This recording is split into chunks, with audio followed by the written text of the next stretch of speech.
How does an 18-year-old girl wake up one morning and discover that she now rules an empire? Not a small country. Not a quiet kingdom. But nearly half the world. Imagine being that girl. You are young. You have never lived alone. You have never made your own decisions freely. You have always been watched, guided, and controlled. And then suddenly, before the sun has fully risen, someone knocks on your door and tells you that everything has changed. This is the story of Queen Victoria. But before she became queen, she was simply a lonely child. Victoria was born in 1819 in London, in a large royal palace called Kensington Palace. At the time, Britain was already powerful. Its ships sailed across oceans. Its soldiers fought in distant lands. Its factories were growing. Its cities were expanding. The British Empire was spreading its influence around the world. Yet inside the palace where Victoria was born, life was quiet and uncertain. Her full name was Alexandrina Victoria. She was the only child of Prince Edward, the Duke of Kent. But when she was just 8 months old, her father died. She would grow up without knowing him. Her mother, a German princess, was left alone with a baby daughter in a cold and formal royal world. From the beginning, Victoria's life was different from other children's lives. She did not run freely in the streets. She did not attend a normal school. She did not play with many friends. Instead, she lived under a strict system of control known as the Kensington system. This system was designed to protect her. But it also limited her. She was rarely allowed to be alone. Even when she walked down the stairs, someone had to hold her hand. She slept in the same room as her mother. She could not meet people without supervision. Every action was observed. Every movement was guided. Imagine growing up like that. No privacy. No independence. No real freedom. Victoria was small in height, but inside her mind something strong was forming. She loved to read. She studied history, languages, and politics. She learned German, French, and Italian. She practiced writing every day in her diary. Those diaries would later become one of the most detailed personal records in royal history. Even as a young girl, she understood something important. One day, she might become queen. At that time, several uncles stood before her in the line of succession. They were kings and princes. It did not seem certain that she would rule. But as years passed, one by one, those uncles died without legitimate children. Slowly, quietly, the path cleared. By the time Victoria was a teenager, everyone knew the truth. If the king died, she would become queen. And the king, William IV, was old and sick. When Victoria turned 18 in May 1837, she officially became legally an adult. This was important. If the king died before her 18th birthday, her mother would have ruled as regent. But now, Victoria could rule alone. Just 1 month later, early in the morning on June 20, 1837, 2 important men arrived at Kensington Palace. They requested to see her immediately. Victoria was still asleep. She was awakened and told that the Archbishop of Canterbury and the Lord Chamberlain were waiting. She put on a simple white dressing gown and walked into the room. They bowed before her. The king was dead. And she was now Queen of the United Kingdom. She was 18 years old. Pause for a moment and think about that. Most 18-year-olds are finishing school. Many are uncertain about their future. Some are still trying to understand who they are. Victoria had just become the ruler of the most powerful empire on earth. How did she react? According to reports, she did not cry. She did not panic. She did not hesitate. She listened carefully. She stood straight. And she spoke calmly. "I will be good," she said. 4 simple words. Not, "I will be powerful." Not, "I will be feared." Not, "I will be great." I will be good. Those words revealed something essential about her character. She understood that leadership was not only about control. It was about responsibility. That very day, she held her first official meeting with government leaders. They expected to see a shy girl. Instead, they met a composed young woman who listened carefully and spoke clearly. She asked questions. She paid attention to details. She showed confidence. The men in the room were surprised. This was not a child playing at power. This was a queen.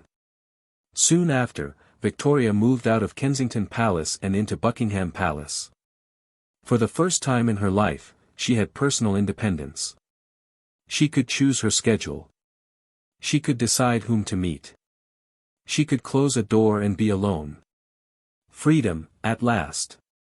But ruling a nation is not the same as ruling a household.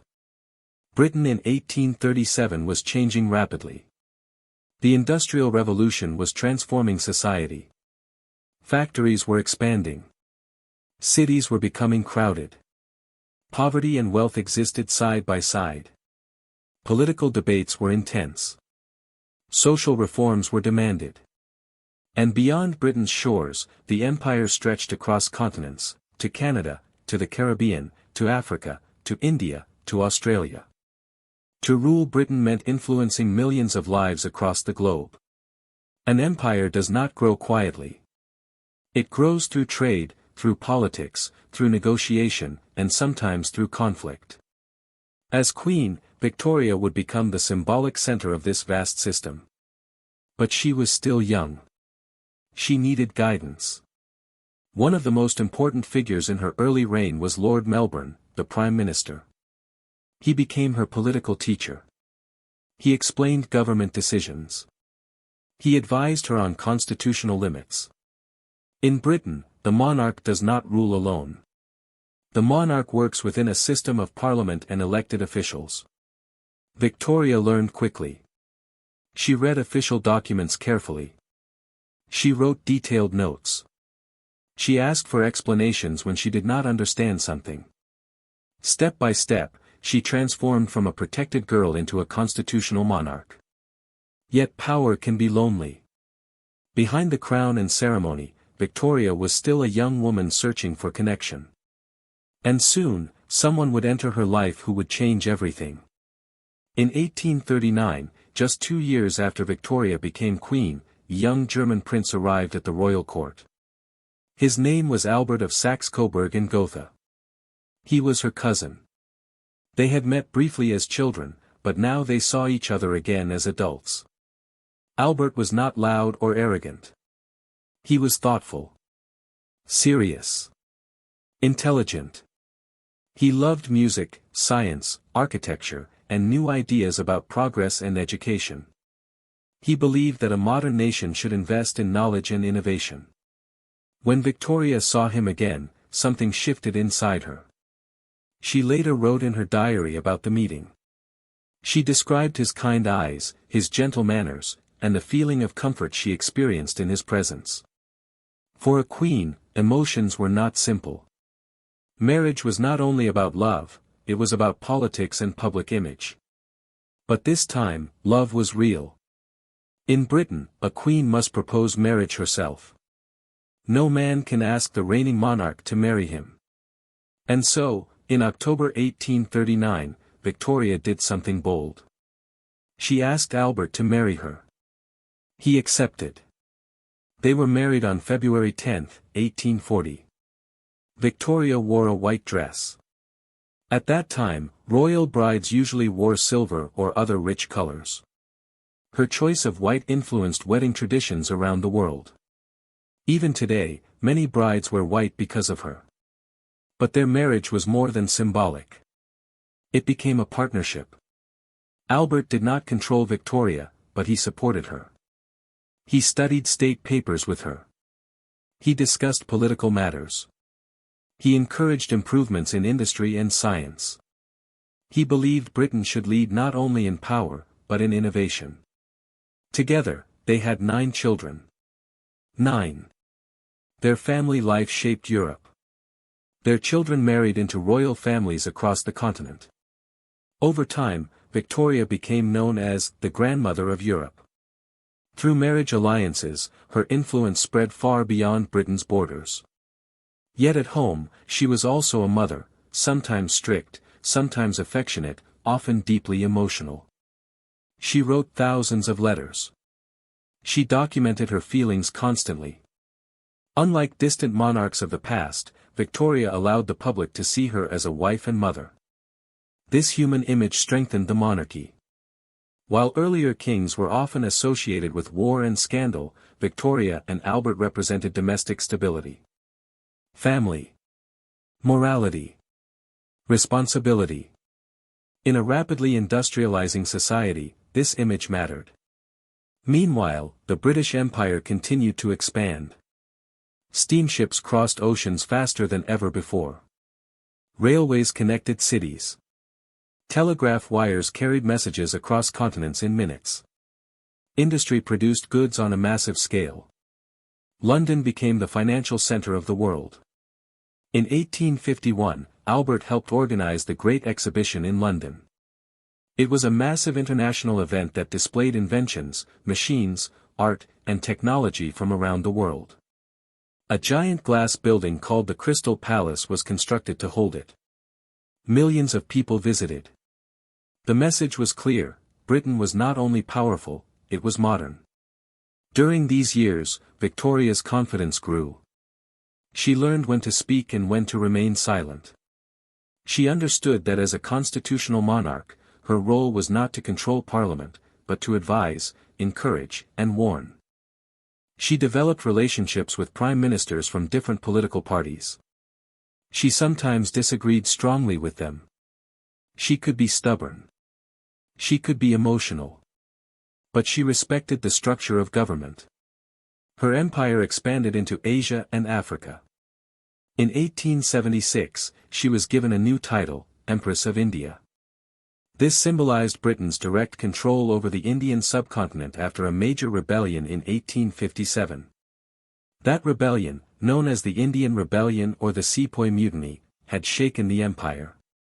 It revealed tension, anger, and deep cultural misunderstandings between British rulers and Indian subjects. The conflict was violent and tragic. Victoria responded by supporting reforms and promising religious tolerance for her Indian subjects. Whether these promises were fully realized is debated by historians. But politically, she understood something important: an empire cannot survive by force alone. It must create loyalty.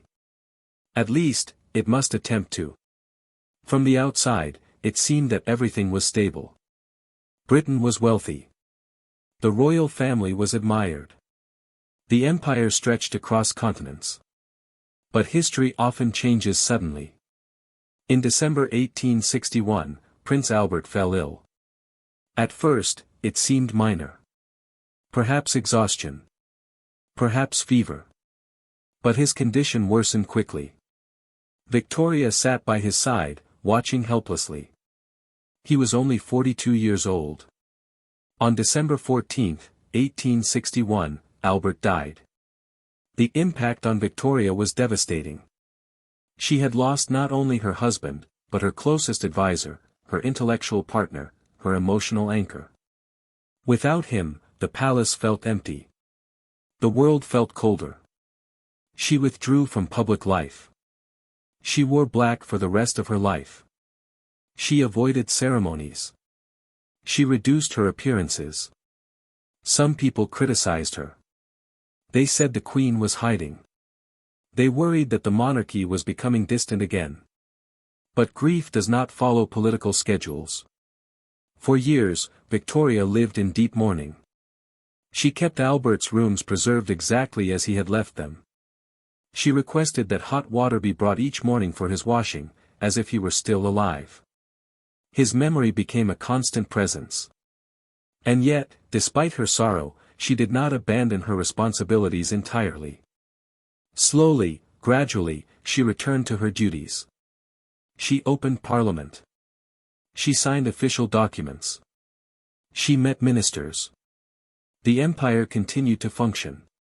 Perhaps this was one of her greatest strengths. Not dramatic speeches. Not battlefield victories. But endurance. To continue after heartbreak.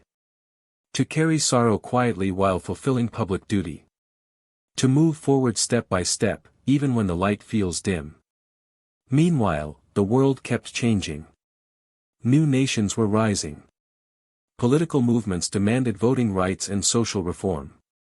Workers organized for better conditions. Ideas about democracy and equality spread across Europe and America. Victoria's reign would witness enormous transformation. From horse-drawn carriages to railways. From candlelight to electric lamps. From handwritten letters carried by ship to telegraph messages sent in seconds. When she first became queen, photography was new. By the end of her reign, it was common. The modern world was emerging. And through it all, the image of a small woman dressed in black remained at the center of a global empire. But how does history remember her? As a symbol of power? As a symbol of empire? As a grieving widow? As a devoted mother? Perhaps she was all of these. By the time she celebrated her Golden Jubilee in 1887, 50 years on the throne, she had ruled longer than any British monarch before her. Crowds filled the streets. Leaders from across the empire attended ceremonies. Soldiers from distant colonies marched in parades. It was no longer only Britain that celebrated her. It was a global empire. 10 years after her Golden Jubilee, in 1897, Queen Victoria celebrated 60 years on the throne. It was called the Diamond Jubilee. By then, she was no longer the young girl who had whispered, "I will be good." She was an old woman, small and dressed in black, moving slowly but watching everything. Delegations came from Canada, Australia, India, Africa, and the Caribbean. Soldiers in different uniforms stood together. Flags from distant lands waved in London streets. For many people, it was a proud moment. The British Empire was at its height. It covered nearly a quarter of the Earth's land and ruled over hundreds of millions of people. It was often said that the sun never set on the British Empire, because when night fell in Britain, the sun was still shining on its territories across the world. And at the center of it all stood Victoria. Yet power on such a scale is never simple. The empire brought trade, railways, and industry to many regions. It also brought control, inequality, and conflict. History remembers both sides. Victoria herself became a symbol of this vast and complicated system, admired by some, criticized by others. But beyond politics and empire, her personal journey remains remarkable. She began life as a controlled and lonely child. She became queen at 18.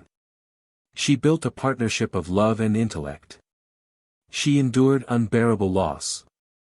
She ruled for 63 years, longer than any British monarch before her. She watched the world transform from an old age into a modern one. On January 22, 1901, Queen Victoria died at the age of 81. An entire era ended with her. In fact, historians named that period after her, the Victorian era. Think about that. Few people shape a time so deeply that their name defines it. And now, as you listen to this story in English, consider your own journey. Victoria did not begin as powerful. She began as uncertain. She grew step by step into her role. You are doing the same. Every new word you understand expands your world a little more. Every story you finish builds quiet confidence inside you. Great changes often begin quietly. An 18-year-old girl once woke up not knowing she would rule half the world. You never know where your own learning might lead.